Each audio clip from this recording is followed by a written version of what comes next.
Muito bem, boa noite a todos, todas. Minha gente, eu acho tão chique quem fica sentado falando, eu não consigo. Mas eu vou tentar aqui para seguir a linhagem dos meus companheiros. Eu saúdo os meus irmãos em Cristo na pessoa de Dom Juarez. E saúdo a comunidade acadêmica na pessoa da professora Rosilda, nossa diretora. Temos também aqui uma irmã que, apesar de hoje representar a comunidade acadêmica como aluna, ela é líder de uma igreja evangélica, que é a minha aluna Valéria.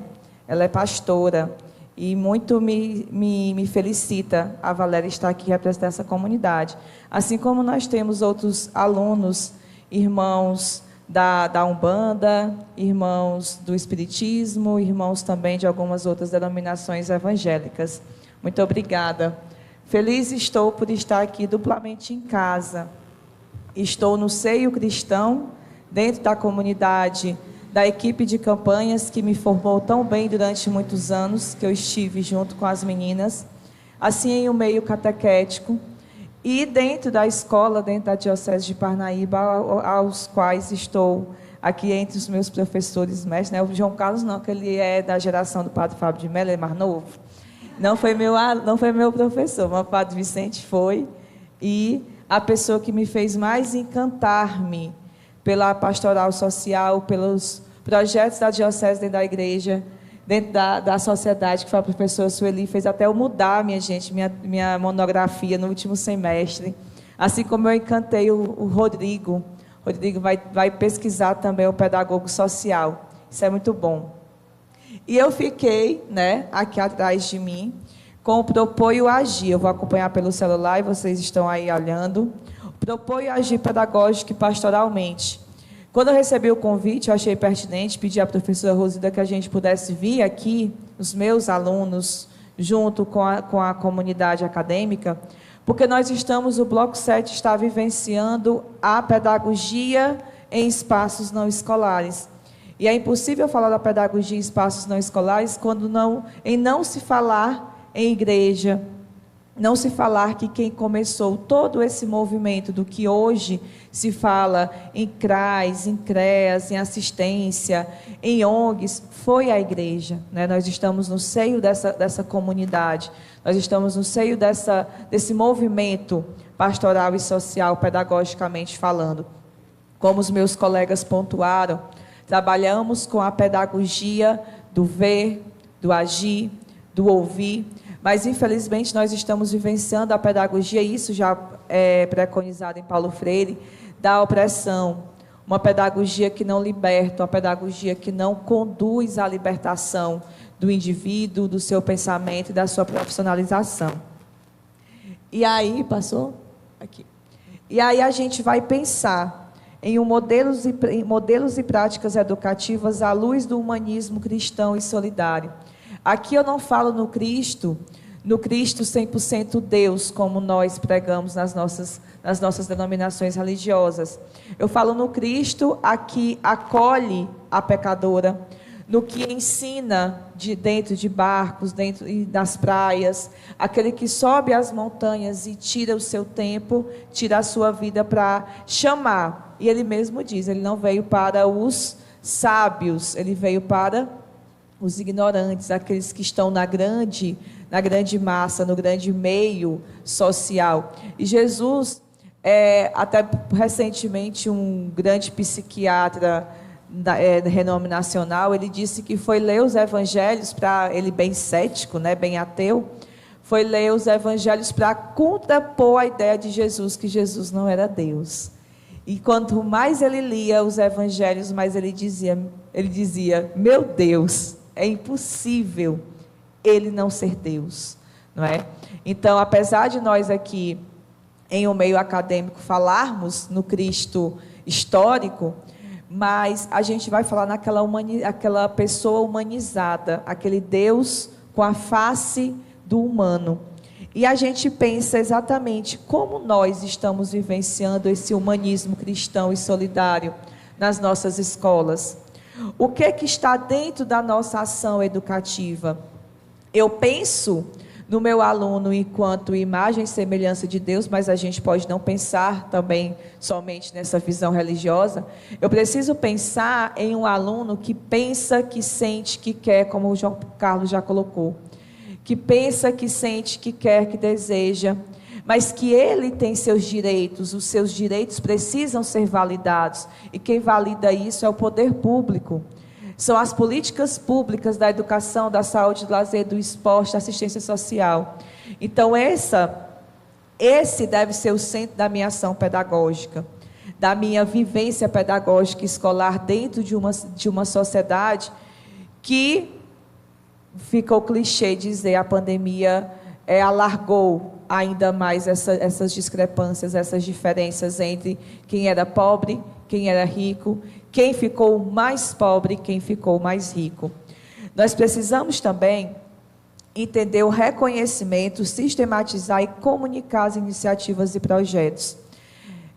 Eu vejo muita gente questionar a campanha da fraternidade, que a igreja não precisa se intrometer nas questões sociais, mas eu vos pergunto, posso perguntar ao Padre Ézio, que também me formou, a Dom Juarez, ao Padre Vicente, se nós não nos intrometermos, se a educação, os professores não se meterem, quem vai? Não é? Quem vai validar o nosso poder de direito, a nossa personificação de direitos e deveres? Quem vai? Os políticos que estão aí em campanha para ver quem consegue o primeiro lugar, quem se divide maior o bolo, o disco lá de dinheiro que se tem, as pessoas do setor privado, exclusivamente, que estão em um momento de pensar e querer cada vez mais riquezas, ou nós, igreja, como disse Dom Pedro, eu sempre esqueço o segundo nome, diga aí, Padre Vicente, causa... Não, isso. É porque eu não consigo, minha língua não vai não nesse negócio. Preferencialmente fiquemos do lado dos pobres. É uma máxima cristã, é uma máxima pedagógica, é uma máxima social. Se eu já tenho pouco, que eu divida com quem não tem nada. Então, quando a gente pensa nessa sistematização, a gente pensa em organizar e iniciar a educação por meio de processos. Nós temos essa idealização, os meninos, o Padre Vicente falou, meu povo, sobre o ver, julgar e agir, que há algum tempo esse documento, ele se dava diretamente nisso, nesse processo. Eu vejo, eu entendo, quando eu reconheço, eu vou julgar aquilo que a gente está fazendo nos TCCs agora, bloco 7, né? Aquilo que a gente vem fazendo na construção dos projetos de TCC, bloco 5, e o que vocês estão sendo iniciados lá na metodologia científica, bloco 1. Conhecer, ver as situações, entender os contextos, e aí eu vou tentar, nesse contexto do julgado, discernir essa construção, elaboração de algo dentro de um processo que vai me garantir uma ação. E aí eu chego na minha fala, que é o julgar, que é o agir. Eu vou diretamente entender sobre isso. Eu vou diretamente agir sobre isso, nessa construção, nesse agir. E a gente não pode, dentro da pedagogia, entender que eu só tenho o ver e o julgar, né? Só o ouvir e o entender, o discernimento. Eu preciso agir. O que a gente vê durante todo o curso de pedagogia? Teoria e prática.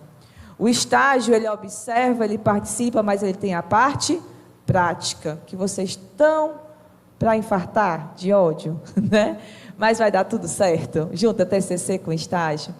Então, percebam que a nossa vida segue esse linear, essa linearidade, essa linha tênue do pensar, do ver, do julgar e do agir. E é exatamente nesse processo do ensinar, iniciando pelos seus processos, pelos seus iniciamentos. Se é urgente encontrar respostas para todas as minhas iniciais perguntas, é indispensável fazer crescer e apoiar grupos dirigentes, capazes de elaborar cultura, iniciar processos, E não se esqueçam desta palavra: iniciar processos. Traçar percursos, alargar horizontes e criar pertenças. Eu digo que a igreja no Brasil hoje, ela dá continuidade, mas ela inicia um processo de reconstrução, de ressignificação, como disse o professor João Carlos. Diante das mazelas que nós estamos tendo. Eu sou professora alfabetizadora, eu estou vendo crianças que estão chegando no 2º ano, mas que pararam de estudar no ensino presencial em 2019, 2020, passaram a educação infantil e o início do ensino fundamental dentro de uma pandemia. E há quem diga que a educação em sala de aula podia ser feita em casa, que eu podia tirar o papel do professor e os pais dariam conta dessa escola. Como, minha gente, se eu tenho pais analfabetos? Pais analfabetos funcionais e analfabetos totalmente, que eles não têm condição de reconhecer o sistema de escrita alfabética, como eles vão ensinar seus filhos? E aí hoje, nesse mesmo discurso ideológico que não era possível, que era possível tirar os professores de sala de aula, esse mesmo povo diz assim: não, minha gente, voltem durante a pandemia, né, para as salas de aula. Por quê? Por que esse papel do professor é tão importante? Então, nós estamos iniciando processos, nós estamos reconhecidamente olhando com outros olhos para a sociedade. E a imagem que vocês veem aí do cartaz lembra muito o Ano da Fé de 2000, e o Ano da Misericórdia, quando Jesus ele pega no colo aquela pessoa e o olhar de Jesus se confunde com o olhar daquela pessoa. Jesus olha nos nossos olhos. O Ano da Fé foi 2010, é o Ano da Misericórdia.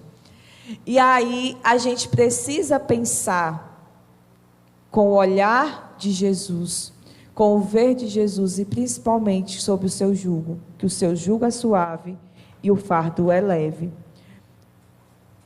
Quando nós pensamos nesse processo, nós podemos aprender o que, minha gente, com a pandemia? Eu não vou me ater nesse ponto, porque Padre Vicente e o professor João Carlos já trabalharam muito isso. Mas como é que a gente pode entender a pandemia dentro desse processo de educação? E nós vamos conhecer isso. A minha tese de doutorado se volta para isso. Eu estou orientando os meninos de Viçosa que pensam nisso. Eu orientei o Bajara que pedagogia que pensou isso. A academia vem se preocupando com esse déficit de educação que nós vamos ter nos próximos anos. Mas nós precisamos refletir sobre o déficit também psicológico, afetivo, que as pessoas que passaram por essa pandemia, elas continuam sentindo. E passando fome. E esse momento de entender isso, nós vamos pensar na educação como uma priorização, supondo que é partindo desse empenho, é partindo desse algo concreto, que nós vamos ter a validação. E isso vai desde as famílias, que podiam alfabetizar seus filhos e viram que não podiam, até a elaboração de políticas públicas. Eu já acompanhei a equipe do Padre Vicente aí, lá em Buriti, nos seus zonais, alguns que estão também fazendo. Esse momento do agir é pensar projetos que a gente possa idealizar e intervir nas políticas públicas diretamente. Mas não somente vir lá dizer: a gente vai fazer um projeto, está bem aqui o nosso projeto. Não, eu vou fazer, eu vou monitorar e eu vou avaliar. Exatamente nessa perspectiva de que eu possa acompanhar as famílias, acompanhar as igrejas, as ONGs, as instituições que acompanham a educação e monitorá-las. Pensando assim, no processo que eu vou pensar de humanização. A humanização de uma sociedade que passa pelo modo de lidar com a fragilidade, com a morte, com o luto.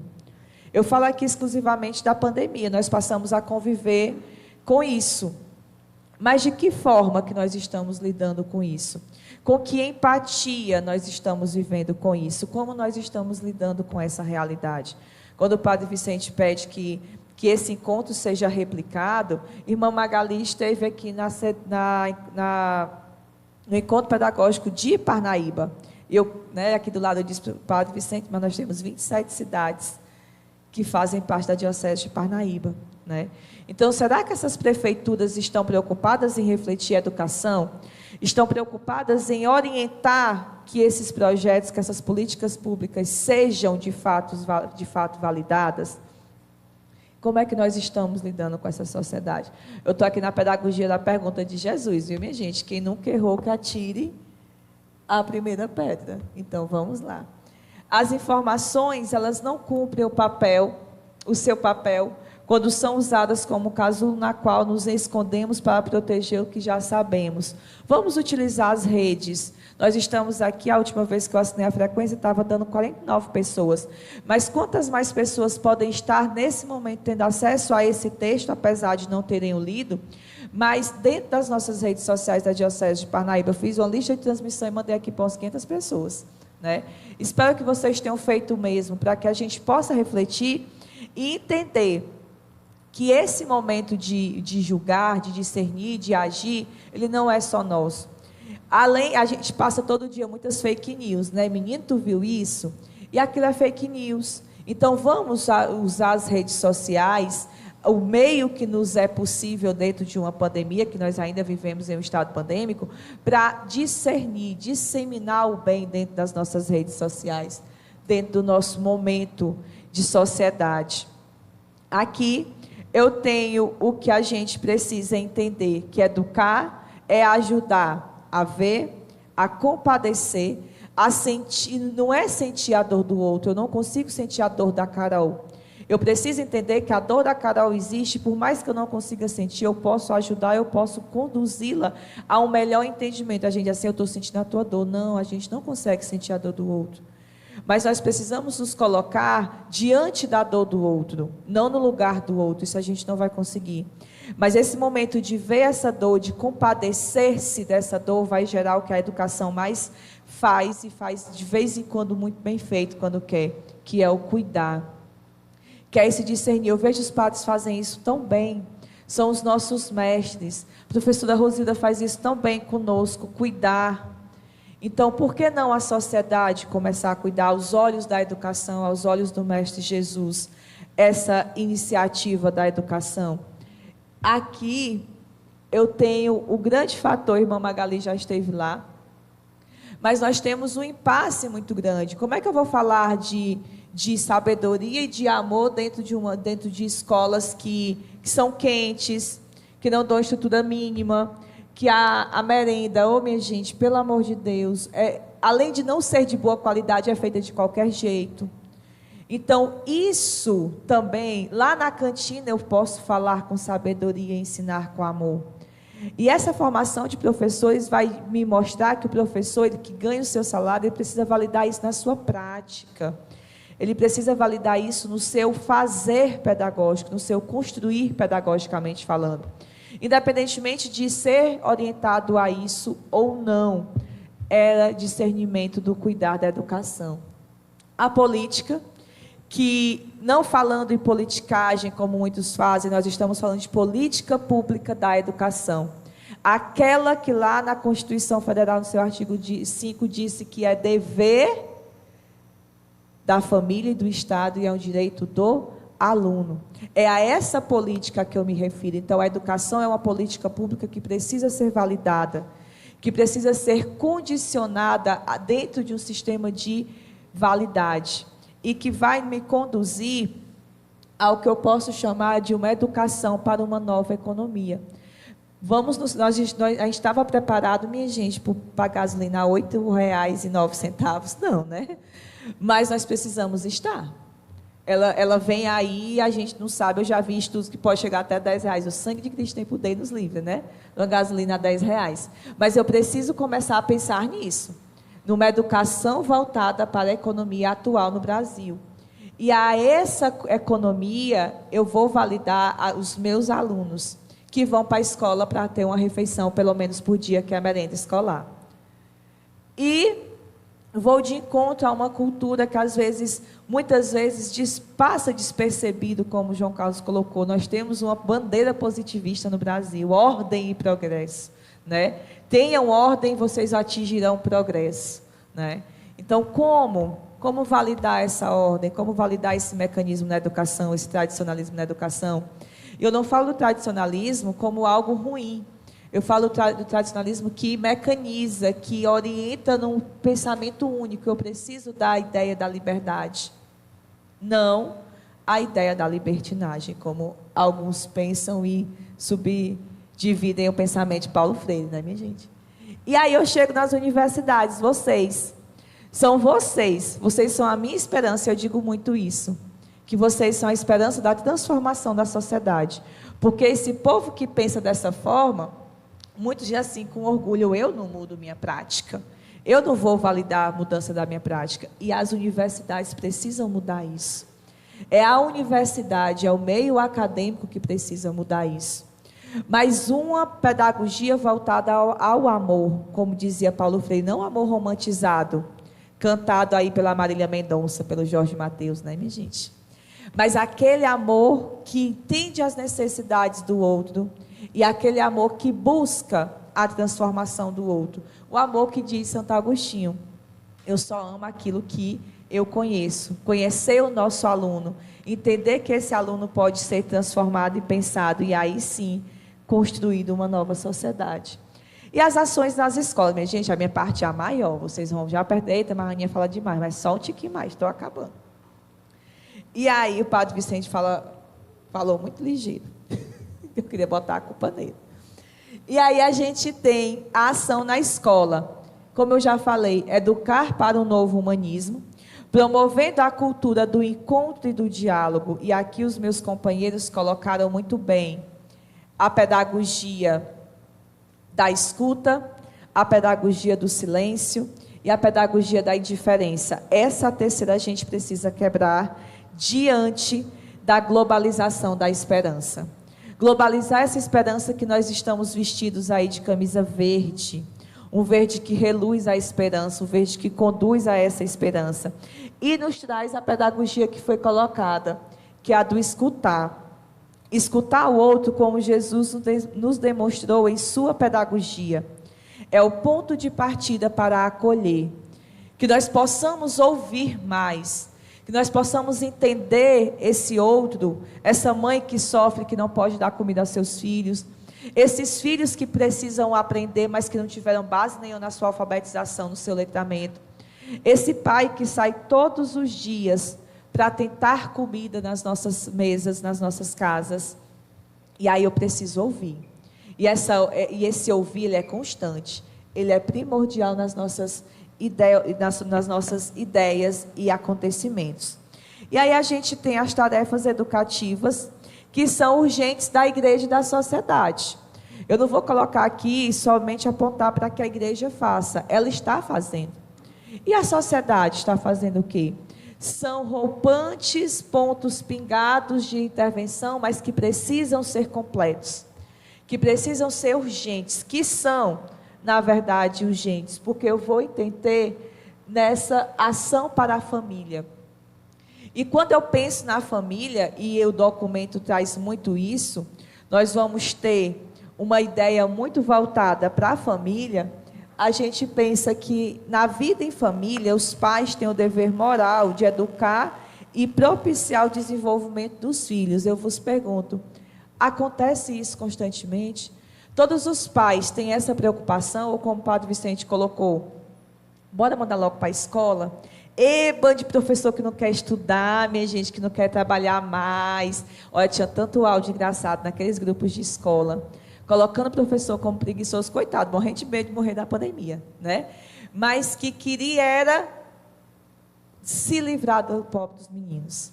E aí eu preciso ter uma família que tenha o dever moral de propiciar isso. Infelizmente, gente, as famílias, muitas famílias, elas não se veem mais como isso, elas relegam a igreja e a educação, as escolas, esse papel.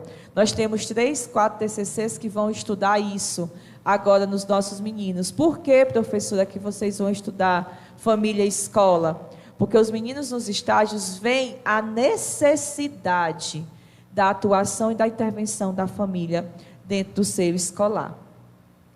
E aqui, eu já falei, que eu quero chegar no Pacto Educativo Global.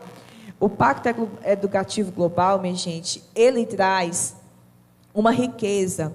Eu acho que, às vezes, a CNBB passa uns 4 anos para fazer uma campanha, só pode. Porque, minha gente, é um material tão rico.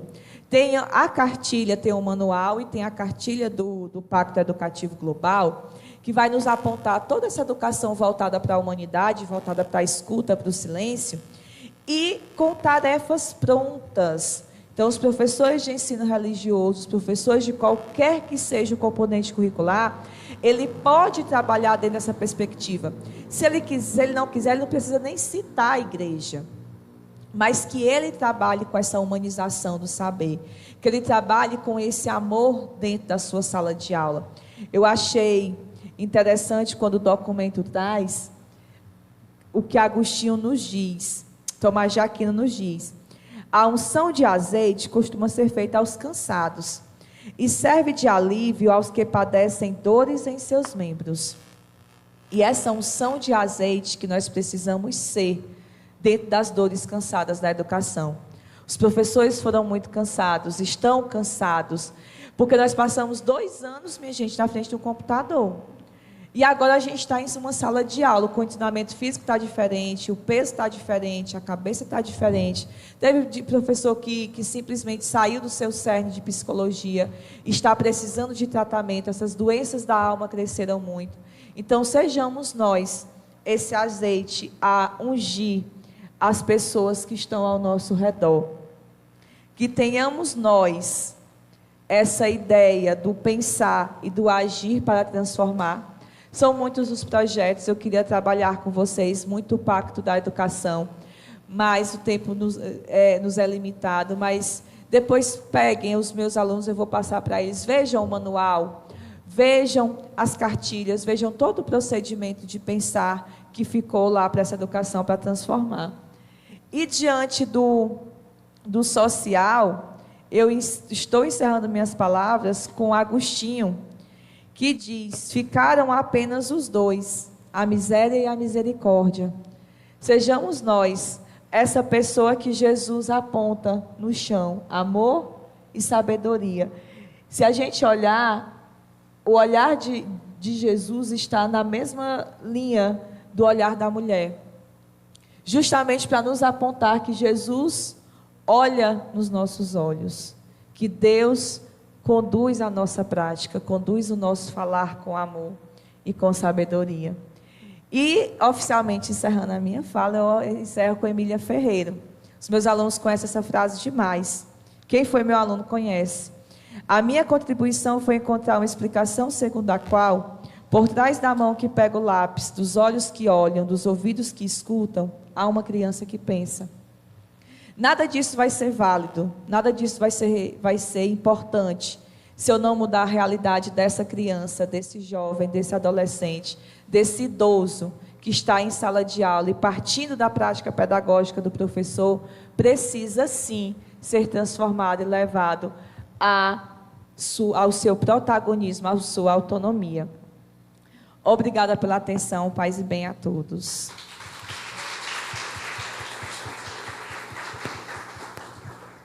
Então, nós tivemos, né, uma sistematização aí dentro da metodologia, que foi assim, muito recorrente também aqui nas falas desse processo, né, de escuta, discernir e do cuidar que está vinculado ao agir, né?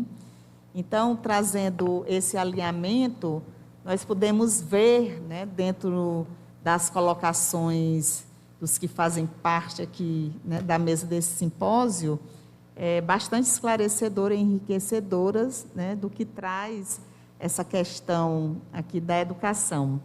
Então, a Ana Cristina, ela trouxe todo um contexto de vivência nesse processo de educação com os alunos da faculdade FAESPA, trazendo essas experiências para demonstrar nessa realidade vinculada ao social e que remete à formação, sobretudo, né, do pedagogo. Dentro das suas diretrizes, uma das questões colocada dentro dos currículos é essa formação para o social, para a militância social, né? Então, isso daí é bastante significativo, tá?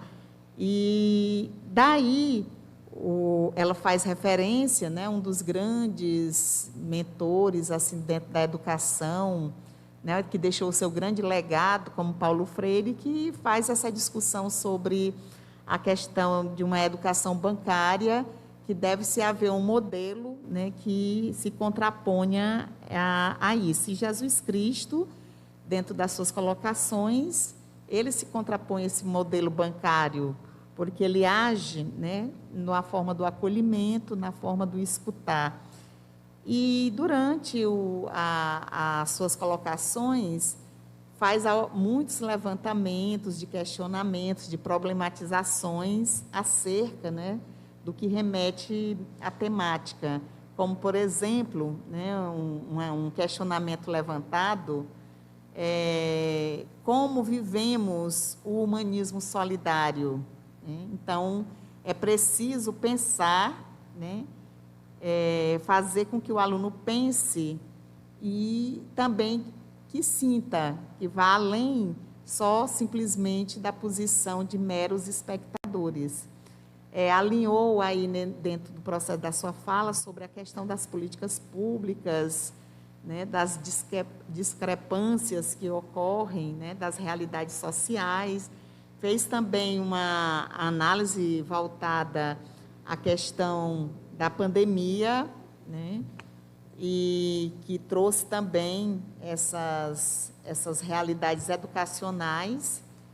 E, entre outros questionamentos, colocou, né, se nós não nos intrometermos, quem vai validar os nossos direitos, né, como protagonistas, como agentes que agem dentro da sociedade? Então, vivemos toda uma sistematização de uma pedagogia de processo. Então, é preciso iniciar os processos e a igreja, ela trabalha dentro desse desenvolvimento do processo.